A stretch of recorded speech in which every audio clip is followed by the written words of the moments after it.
Monsieur Jean Terlier.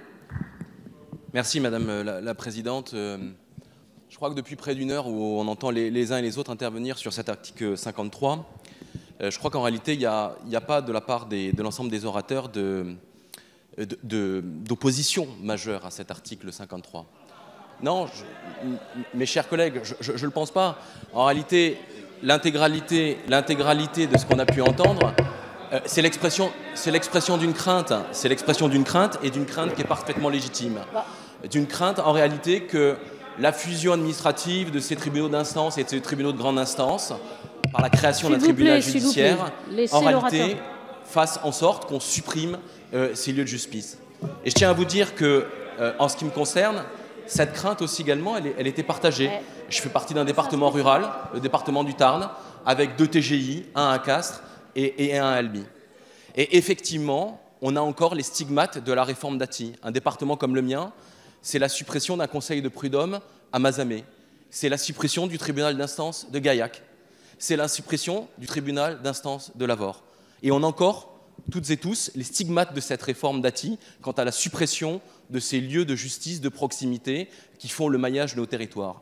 Et à Castres, la circonscription dans laquelle je suis élu, si jamais c'est la disparition du TGI,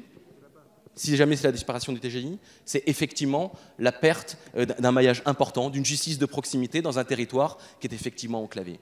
Et donc je crois que cette crainte que vous avez manifestée, ce n'est pas une crainte d'opposition ferme à cet article 53. Et je crois que cette crainte, elle est quand même malgré tout un peu irrationnelle.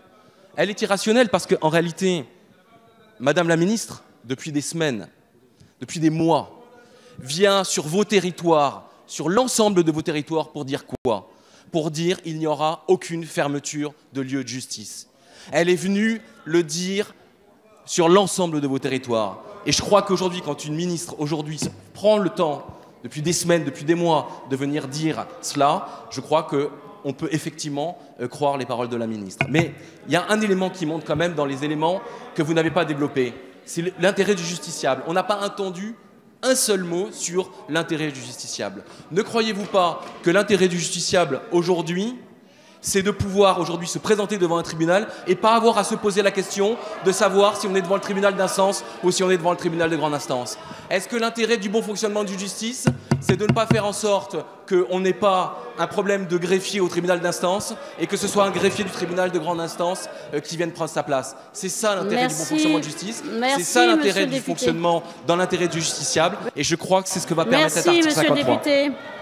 La parole est à monsieur Alexis Corbière. Merci Madame la Présidente, Madame la Ministre, mes chers collègues. On remercie notre collègue d'En Marche qui, lorsque nous nous adressons une protestation et un refus, nous dit qu'en vérité nous sommes d'accord, ce qui est toujours une habileté, bravo, mais nous ne sommes pas d'accord avec cet article 53, que vous le vouliez ou non. Prenez garde à cette méthode, vous êtes en train de constater que quand les gens vous crient une opposition et que vous dites que vous avez entendu et qu'ils sont d'accord, ça ne marche pas. Vous êtes en train de le constater à une plus ample échelle que notre débat. Non, le fond du débat, il a été pointé par ailleurs. Excusez-moi de vous prendre à partie, vous avez raison d'un certain point de vue de dire que le territoire porte les stigmates de la terrible réforme Dati qui a supprimé près de 300 tribunaux de différentes tailles, à tel point, dans des mesures, pour des raisons d'austérité budgétaire, à tel point que la Cour des comptes s'était félicitée.